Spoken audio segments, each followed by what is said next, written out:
Nah, imam pakai baju itu, lalu orang Israel matanya melihat ke situ. Dan imam kontras dengan binatang yang mati. Binatang misalnya kambing atau sapi dibawa oleh umat. Kami mau persembahkan korban, ini binatangnya, nanti imam yang periksa dulu. Imam setelah periksa mengatakan binatang ini tidak bercacat. Nah, ini yang asli di perjanjian lama. Tapi di zaman Tuhan Yesus, imamnya korup. Imamnya sudah janjian dengan penjual binatang di sekitar kompleks Bait Suci. Jadi penjual binatang ini penjual binatang yang merupakan penjual partai besar gitu ya, orang-orang kaya. Kami jual sapi, kami jual kambing, lalu mereka ngobrol-ngobrol sama imam. Imam, boleh nggak kamu minta kepada jemaat yang datang untuk beli korban sama kami? Oh, boleh. Tapi saya dapat apa? Oh, kamu dapat 20% dari keuntungan kami. Mau? Imam bilang, puji Tuhan. Tuhan memberkati kami para imam lewat cara ini. Maka tiap kali ada orang bawa korban binatang, oh imam, ini sapi kami mau jadi korban, imam akan periksa.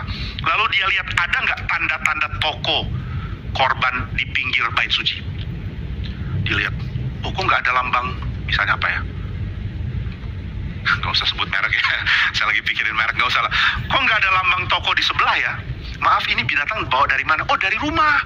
Kan Alkitab memerintahkan kami pilih binatang kami yang paling bagus. Oh iya, tapi yang paling bagus dari kamu masih belum bagus. Loh, kenapa? Ini lihat ada jerawat. Loh, masa ada jerawat? Pokoknya nggak boleh. Sapi nggak ada jerawat. Ini jerawat kamu nggak ngerti. Aku lebih ngerti karena aku rohani. Jadi sudah, sapimu bawa pulang. Loh, tapi aku mau memberikan korban. Oh, saya sarankan beli di toko sana. Kenapa mesti di toko sana? Karena toko sana sudah, karena toko sana toko halal. Gitu ya. Jadi setiap binatang sana ada cap halal. Silakan beli di sana. Tapi binatangku ini bagus, bagiku tidak. Akhirnya orang itu suruh pegawainya bawa pulang sapi, dia beli sapi baru di toko penjual sapi halal. Sudah beli, tunjukkan ke imam, imam lihat, oh ini binatang bagus. Bagus apanya imam? Sapiku lebih sehat dari ini. Oh iya, tapi sapimu sehat jasmani, ini sehat rohani. Oh ya, kamu ngerti kan? Sampai sini kan? Sudah kalau gitu silakan, ini korbannya. Jadi imam pada zaman Yesus korup bukan main. Bait sucinya megah, tapi kemegahannya dimanfaatkan untuk imam cari uang, cari kekayaan. Pokoknya saya mau uang, saya mau harta, saya mau dapat duit dari pelayanan dari masyarakat ke bait suci. Itu sebabnya ketika Tuhan Yesus lihat ada seorang perempuan bawa 2 keping uang.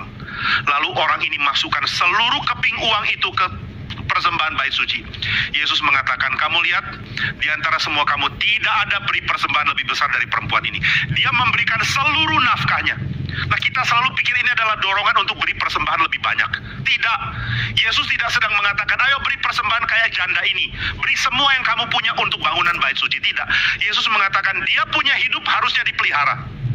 Kenapa waktu dia beri persembahan semua orang oke? Oh, nggak apa-apa, dia memberikan seluruh hidupnya. Nanti dia makan apa? Who cares? Nanti Tuhan pelihara dia.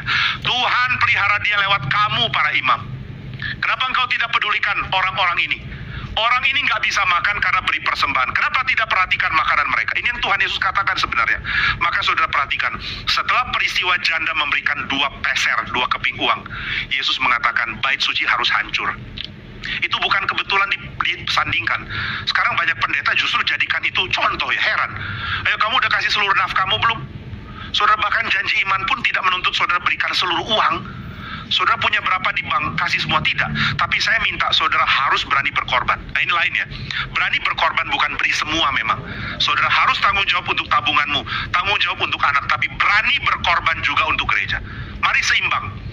Yang mempunyai uang, pikirkan bagaimana gereja disupport oleh keuangan lewat jemaat, termasuk lewat engkau. Yang punya uang, pikirkan cara untuk berbagian lebih baik lagi. Nah, maka waktu orang itu memberikan 2 persembahan, janda tua ini memberikan persembahan, Tuhan Yesus nggak suka. Kenapa Tuhan Yesus nggak suka? Karena orang-orang miskin dan janda harusnya dipelihara oleh imam, harusnya dipelihara oleh seluruh orang Israel. Dan ini tidak terjadi. Jadi slogan manis mirip dengan slogan di Indonesia.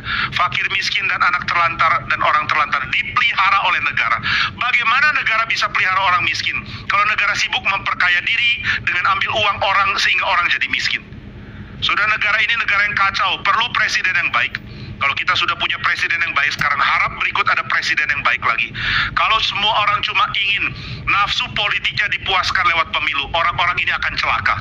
Saudara, daftarkan orang-orang yang nanti akan maju jadi presiden. Siapa serakah, siapa sembarangan. Partai-partai politik yang cuma main politik untuk keuntungan pribadi. Tandai mereka, dan saya janjikan kepada saudara, penghukuman Tuhan akan tiba pada mereka. Saudara, jangan main-main. Tuhan paling benci orang yang memanfaatkan bangsa yang besar. Bangsa besar dimanfaatkan oleh kepentingan pribadi. Oh, orang itu celaka besar. Maka jangan pikir politik adalah tempat untuk main-main.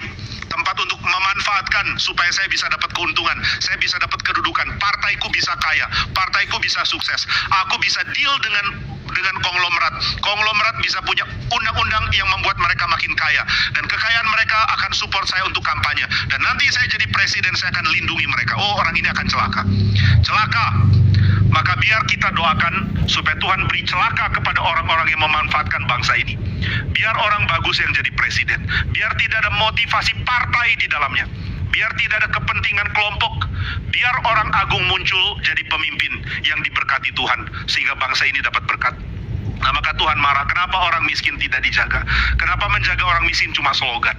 Tapi orang banyak yang pura-pura miskin supaya dijaga. Ini juga jahat. Aku miskin, tolong aku dong. Kamu nggak miskin, kamu belum kerja kok. Oh, aku harus ditolong, nggak bisa. Tolong apa? Tolong bertanggung jawab dalam dirimu. Nah, itu videonya. Jadi lu nangkap kan tentang imam-imam yang menggunakan jabatan mereka sebagai imam untuk meraih keuntungan. Lu banyak nggak lihat yang seperti itu? Banyak ya. Dan menurut lu gimana itu?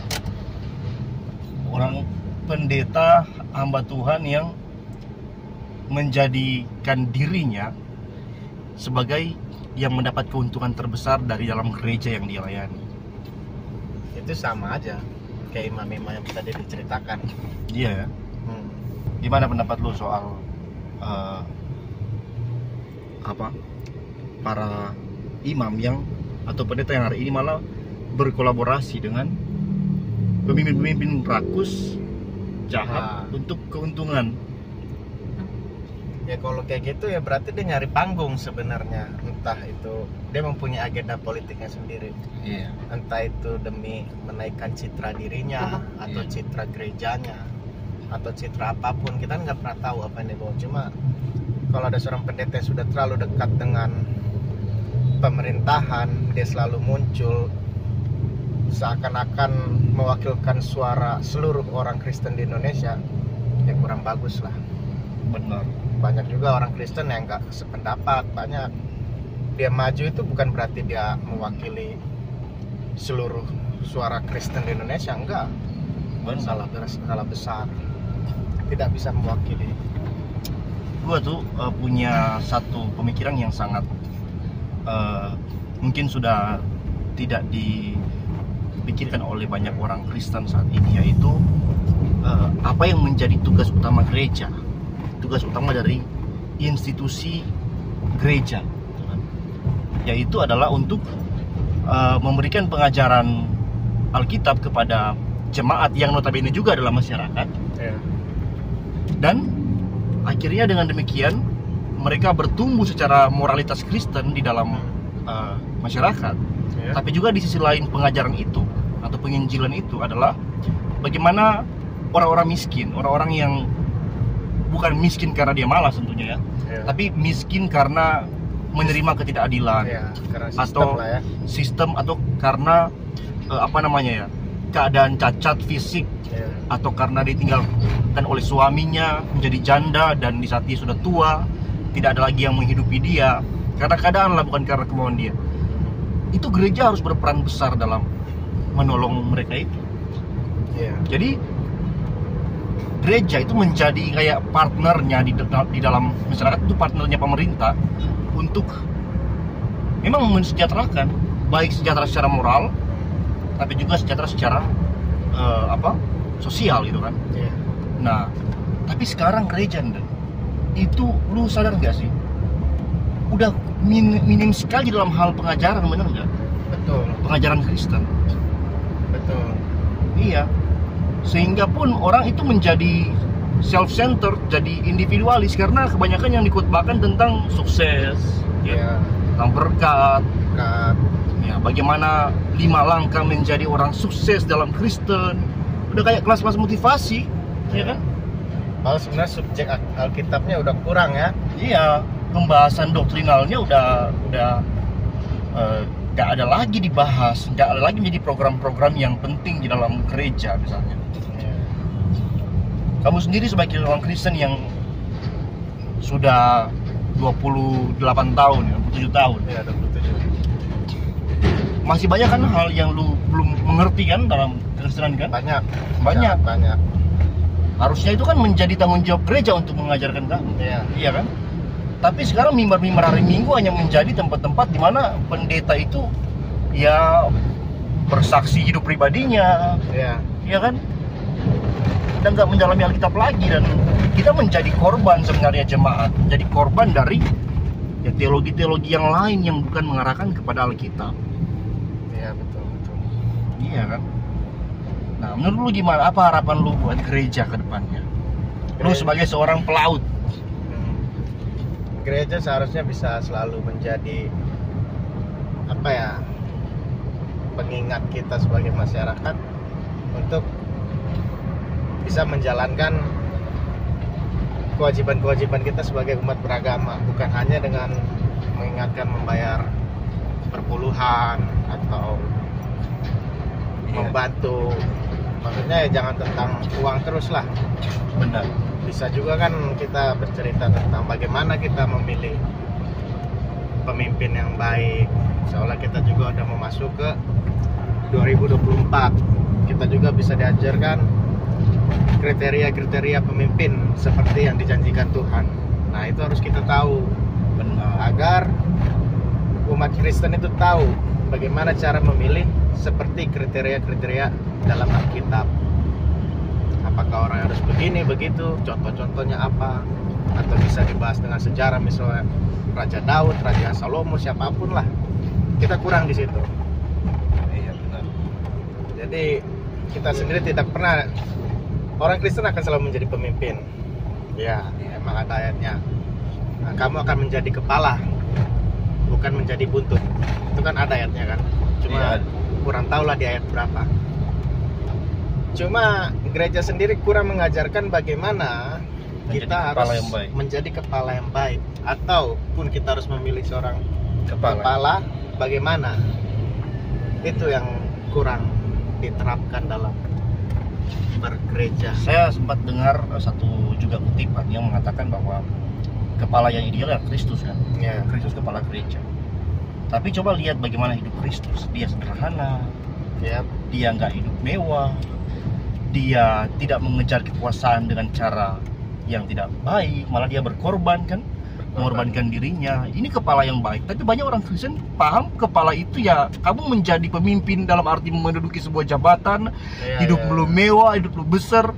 No, kepala yang baik is Christ, kan? Ya, betul. Benar nggak? Dan itu yang harus sebenarnya diajarkan kepada gereja, kepada jemaat.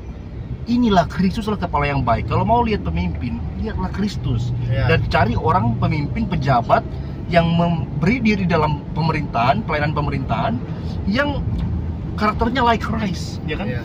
Dan juga harus bisa menyuarakan ya suara-suara Kristen. Iya. Itu. Astaga. Percuma ya, maksudnya percuma juga kita bercerita, berkhotbah atau gimana. Kalau sendiri pun kita tidak ikut menyumbangkan suara. Benar. Harus mampu berani menyuarakan kekristenan di dalam Ya. pemerintahan. Baik bagaimana konsep-konsep Kristen itu diterapkan di dalam Ya, termasuk izin masyarakat. gereja atau ya, benar. diskriminasi terhadap Iya, umat benar. Kristiani. Ah, Itu kan juga pemuka-pemuka agama juga harus bisa mengambil alih, iya benar. bercerita tentang hal itu. Iya. Harusnya itu juga bukan cuma menjadi suara Kristen ya, semua agama ya. Semua agama, soalnya kita juga kan termasuk kecil lah, minoritas kan. Iya. Benar. Oke guys. Saya kira untuk video ini kali ini sampai sini. Thank you sudah menonton bersama saya Patrick dengan Brendan, saudara saya. God bless. God bless you.